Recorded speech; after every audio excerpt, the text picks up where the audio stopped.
mesdames, j'espère que vous allez bien. Je suis Aminata Sissé-Nounou, cofondatrice du Sadio Mag et partenaire d'Équation Féminine. Je suis votre hôte dans ce podcast. Je suis également business coach et accompagnatrice de femmes entrepreneurs. Alors si tu veux entreprendre, que tu as peur de te lancer, que tu ne sais pas par où tu dois commencer ou même si tu es déjà entrepreneur mais que ton business ne décolle pas, alors tu es au bon endroit. Ensemble, nous allons parler stratégie, mindset, financement, outils et surtout entrepreneuriat.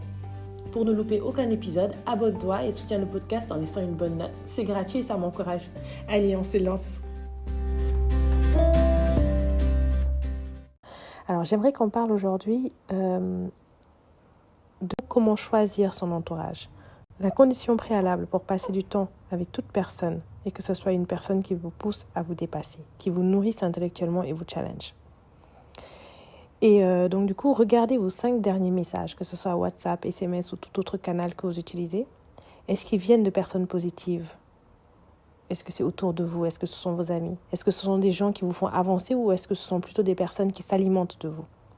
Attention, je ne dis pas qu'il ne faut pas améliorer la vie d'autres personnes. Je dis juste qu'il ne faut pas s'entourer de personnes négatives ou qui ont ce besoin d'écraser les autres pour se sentir puissants. Mais je m'explique. Les personnes dont on s'entoure, en fait, ce sont les premières influences sur nos comportements. Et plusieurs études démontrent que toute personne est la moyenne des 5 à 10 personnes qui l'entourent les plus proches. Donc, c'est notre entourage qui conditionne nos pensées, nos paroles, nos actions et donc nos résultats dans la vie. Parce que ce sont ces personnes qui déterminent nos sujets de conversation et donc nos centres d'intérêt, qui déterminent nos actions, etc. Et on finit à penser et à agir comme eux. Et c'est d'ailleurs une étude de Harvard, je crois que c'était McClelland qui disait que les personnes dont on s'entoure influenceraient à 95% nos succès ou nos échecs dans la vie. Et en fait, c'est énorme, 95%, c'est énorme. Il se pourrait que tes rêves soient plus grands que l'entourage dans lequel tu te trouves. Et dans ce cas-là, je t'invite à changer d'environnement, à devenir actrice de ta vie en créant ta propre bulle. C'est un fait. Certaines personnes nous poussent à être meilleures, tandis que d'autres nous font régresser. Donc, plutôt que d'espérer que les autres changent et continuer à traîner avec eux, il faudrait apprendre à s'en détacher en changeant toi, en fait. Il est difficile d'avoir de bonnes habitudes. Mais est-ce que tu sais ce qui est encore plus difficile ? C'est de trouver des personnes qui ont de bonnes habitudes et qui pourraient faire partie de ton entourage. Par exemple, tu ne peux pas espérer une vie positive et passer du temps avec des personnes négatives, tout comme tu ne peux pas poser toutes les bonnes actions pour une vie meilleure et être avec des personnes sans ambition. Tout comme tu ne peux pas poser toutes les bonnes actions pour une vie meilleure et être avec des personnes sans ambition. Parce que là, tu as de faibles chances d'évoluer. En fait, tu dois construire un environnement social. Tu dois t'entourer de personnes ayant les mêmes valeurs que toi, de personnes positives et avec des comportements constructifs. Par exemple, parfois tu peux avoir un ami que tu sais qui n'est pas de bonne influence sur toi. Et tu peux te dire, oui, mais bon, on se voit que le vendredi pour sortir manger, décompresser. Et donc du coup, tu commences par un vendredi, puis 2 vendredis. Et en fait, finalement, tu sors tous les vendredis soirs, jusque tard. Le samedi, tu te réveilles tard, fatigué encore de ta soirée de la veille. Tu loupes tes repas parce que voilà, tu te réveilles, disons, à 11h30 et midi. Donc bon, tu vas pas prendre un petit déjeuner. Ou alors si tu prends ton petit déj, tu vas pas prendre ton déjeuner à temps. Et tu végètes tout ton week-end. Une fois en passant, ok. Mais si tu le fais trop régulièrement, tu es en train de devenir comme cette personne en fait. Et au lieu de passer un samedi à lire ou en famille ou même à travailler sur ce projet auquel tu tiens tant mais qui n'avance pas, tu es juste en train de zoner, de gaspiller ton temps et ton énergie.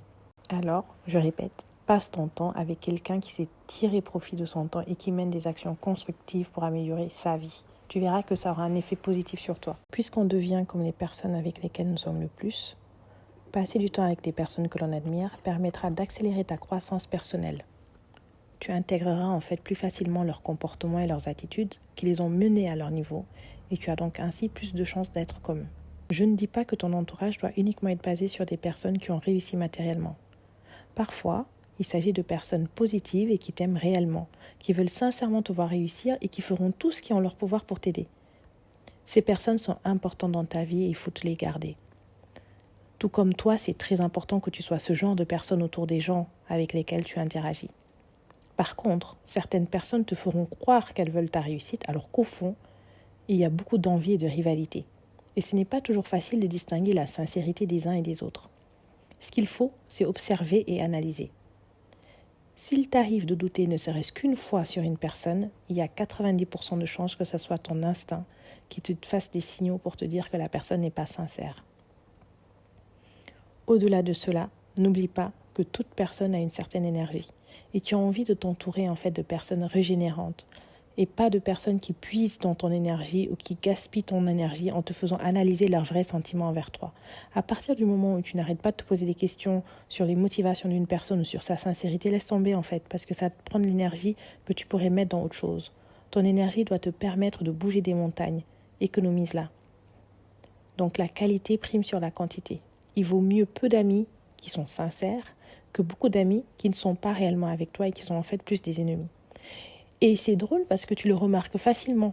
Quand tu lances une entreprise ou quand tu fais un business, tu as plus de chances que ce soit des personnes qui ne te connaissent pas qui vont devenir tes clients que des personnes qui te connaissent. Et tu te rends compte que c'est plus facile de transformer un client en ami qu'un ami en client. Tes amis, en tout cas pas les vrais seront toujours avec toi. Mais les faux amis, ceux qui sont là derrière toi juste pour voir un peu où est-ce que tu en es, suivre ton évolution, vont très rarement venir à toi pour t'aider à avancer, vont rarement te ramener des personnes pour venir acheter chez toi, vont rarement te conseiller vers d'autres personnes. Ces personnes-là vont rarement te recommander. Et moi, je le vois dans toutes les entreprises que je fais. Et plus récemment, c'est dans la boutique de vêtements, je me rends compte qu'en fait, les personnes que je connais réellement ne viennent pas acheter. Ce ne sont pas mes amis.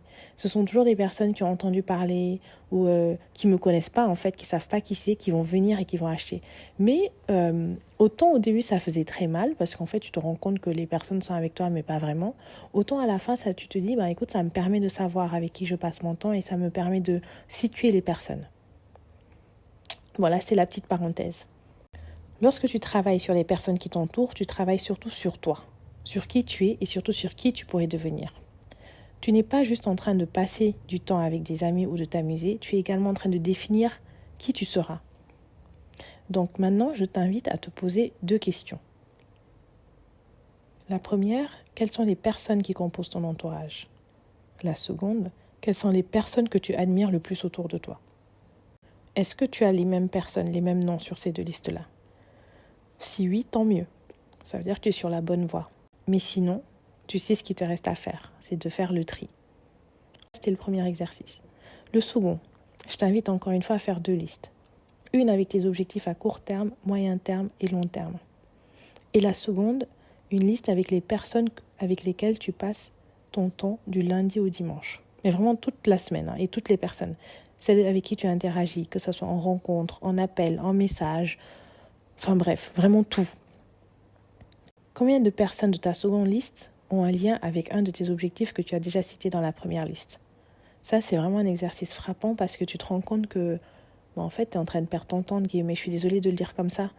Et encore une fois, quand je te parle de personnes, d'entourage, etc., c'est pas forcément des personnes qui ont réussi dans la vie. Des fois, c'est vraiment juste des personnes positives, mais qui te poussent, qui te galvanisent, qui croient en toi. Et ça, c'est inestimable, en fait. Ça n'a pas de valeur. Bon, écoute, voilà, c'est tout pour aujourd'hui. J'espère que ce podcast t'a plu.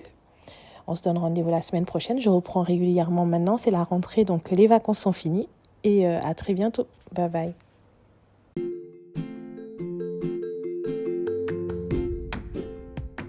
Et voilà, ça y est, c'est la fin de ce podcast. J'espère que tu as apprécié. N'oublie pas, comme je disais tout à l'heure, de t'abonner, d'activer la petite cloche et de me donner une bonne note. Ça encourage toujours. Et puis, écoute, la bienveillance, on la commence entre nous, quoi. Donc, appuyons-nous, soutenons-nous. Et n'hésitez pas à me mettre en barre d'infos ou en tout cas en commentaire ou sur ma page Instagram @aminata_cc_nono les sujets que vous voudriez voir abordés dans le podcast. Allez, à bientôt, bye bye.